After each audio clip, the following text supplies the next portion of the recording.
मुंबई का SNDT college. इसकी एक पहचान, एक खौफनाक कहानी भी है।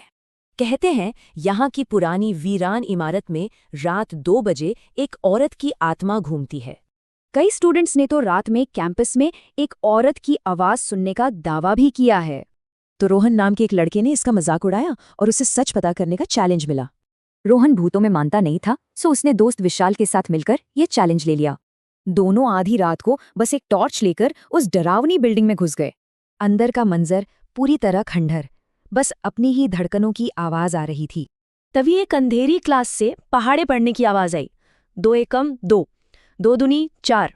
रोहन को लगा कोई मजाक कर रहा है, पर जैसे ही वो पास गए आवाज एकदम बंद और दरवाजे पर ऐसी ठंडक महसूस हुई जैसे किसी ने फ्रीजर का दरवाजा खोल दिया हो। वो लौटने ही वाले थे कि आवाज फिर आई, पर इस बार गुस्से से चीखती हुई। फिर 2 और आवाजें, पहले एक जोरदार थप्पड़ और फिर बच्चों के रोने की। उनके देखते देखते चौक ने खुद ब्लैकबोर्ड पर लिखा, यहां मेरी मौत हुई थी, अब मैं बदला लूंगी। दोनों जान बचाकर भागे, पर बाहर आकर रोहन ने देखा विशाल गायब था। तभी ऊपर से चीख सुनाई दी। विशाल पहली मंजिल की खिड़की पर फंसा हुआ था। दोस्त को ऐसे छोड़ नहीं सकता था।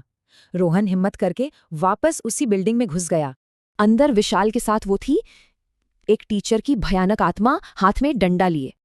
उस आत्मा ने रोहन को देखा, एक डरावनी मुस्कान दी और उसकी तरफ बढ़ने लगी। रोहन जान बचाकर भागा, पर सीढ़ियों से गिरा और बेहोश हो गया। अजीब बात यह है कि उस रात क्या हुआ, इस पर रोहन और विशाल की कहानियां मेल नहीं खाती। पर एक बात पक्की थी, जब विशाल दोस्तों को लेकर लौटा तो सबको वो डरावनी आवाजें सुनाई दी। इस घटना के बाद उस आत्मा की कहानी पर मोहर लग गई और आज भी छात्र वहां जाने से डरते हैं। तो सवाल अब भी वही है, क्या वो टीचर की आत्मा आज भी बदला लेने के लिए वहां भटक रही है?